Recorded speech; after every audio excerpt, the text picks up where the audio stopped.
Hey everybody, welcome to The Dose. My name is Brian. So there's different pillars, right, when it comes to personal development and making yourself, becoming more within yourself. There's the personal pillar, there's the health and wellness pillar, there's the financial pillar, there's the spiritual pillar. There's all those. Let's talk tonight about the financial pillar. Let's talk about how we get ourselves into a better financial position than we're in today. Every one of us, if you ask anybody, go up to anybody and say, hey, would you like to make more money? Everybody says yes. Just like, hey, would you like to increase your net worth? Everybody says yes. The funny part is that if you look at people's actions, right, many times their actions don't express the same sentiment. And I'll give you an example, right? Most of the time, guys, the inability to save or to increase your overall net worth is not a function of income. 90% of the time, it is not a function of income. It's a function of that misguided, dysfunctional relationship between me and the guy I shave with in the morning, right? The guy in the mirror that I'm looking at while I'm shaving in the morning, right? Me and that guy can't seem to come to an agreement on how to handle our money. That's 90% of folks' biggest issues when it comes to creating long-term financial stability or financial independence. If you go to a person who's older and wealthy, and you talk to them and you ask them, like, what are the principles of wealth? They'll tell you the things that you've heard before that you're not crazy about hearing again because you think, oh, that sounds like work, and I don't want work. I want the easy fix. What's the get rich quick? Give me that solution, right? But if you go to old wealth, if you go to people that have, built up wealth maybe early on in their lives and maintained it their whole lives, and you ask them, what are the principles of wealth? They'll tell you, don't spend more than you make. Don't buy things you don't need with money you don't have to impress people you don't like. They'll tell you, put away 15% of your income. They'll tell you, don't have debt. Don't carry debt. They'll tell you these things. And for most of us, because we've been living in this kind of Persian bazaar fast food society, minute rice, U.S., if you got to have it, slap the plastic down, got to have a bigger TV than the Joneses kind of world that we live in. Most of us, if we didn't get some sound financial training early on in our lives, then we find ourselves kind of in this, I spend every dime I make sort of reality, where literally if you get, if your paycheck comes in and your paycheck is 5 units of money, however that much might be, you've got 5 units of bills and, that take up that money. But if you really stop and look, I think a lot of us will find that we spend money on things that are entertainment or that are fun. And there's nothing wrong with that, by the way. There's nothing wrong with that at all. That's why we work hard, so we can enjoy ourselves, right? But the same people that will tell you, like, I can't do X, like, I can't put money away. I just spend everything I make there. I just cannot invest. There is no money to invest. But yet on Friday night, they take the family out to dinner and spend, $120, $150 and don't even think twice about it. And they do it every week. And you think, well, if you did it every 2 weeks, then you just made, there's $250 you could be investing. So a lot of times it's habit patterns, and it's disciplining ourselves to recognize that we can begin to save. We can begin to build our net worth if we'll just simply apply ourselves. And so some of the things that you can do is this. One of the first things you can do is to stop being so eclectic, right? A lot of us as adults in our lives, we got money going all over the place. We got some money going into a Roth IRA and some money going into a 401k and some money going into a mutual fund.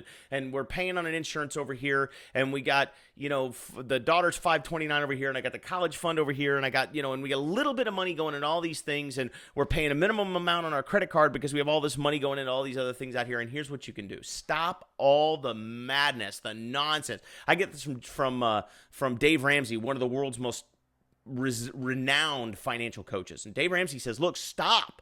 Just stop the insanity of the little bit of money going on all these different places. Stop all of that and focus on one thing.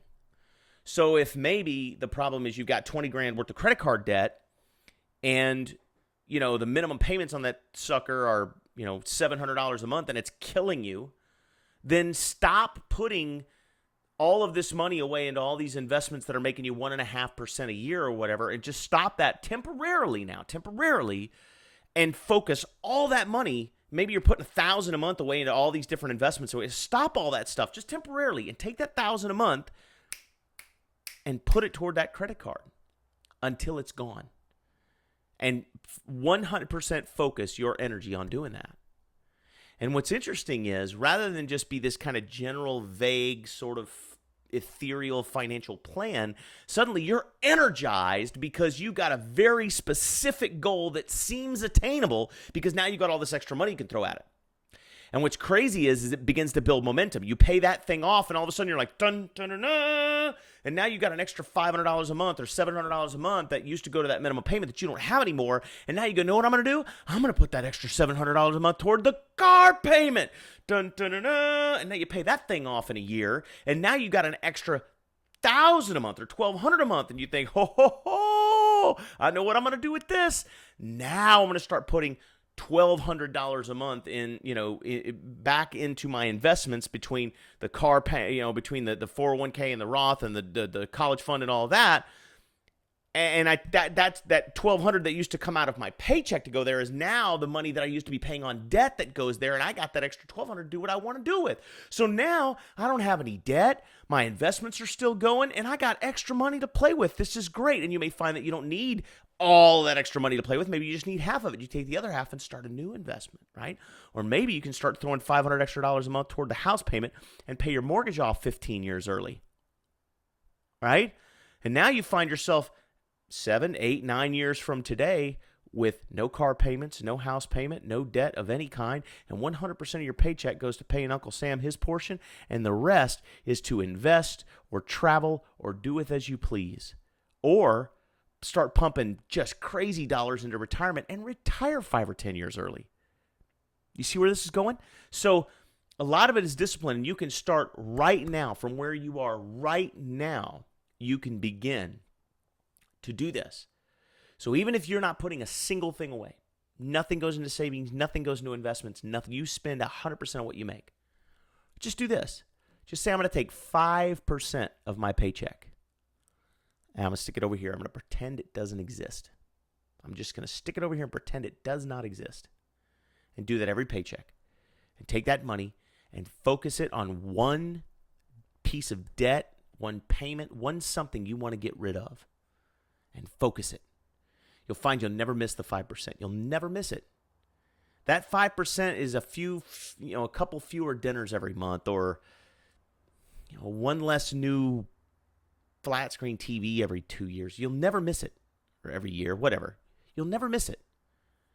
So you push it off to the side, and then you use it to pay off a debt. And now you free up, you pay off a debt, and you free up another $300 or $500. Like, hoo, hoo, hoo.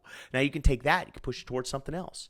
And now you can take that, and you can push it towards something else. And before you know it, you'll have systematically eliminated the debt in your life. And you get all this extra money to begin investing and building towards retirement and doing all these things that you didn't think were possible on your paycheck because your lifestyle didn't afford it. Well, now it does. That's financial mastery, guys.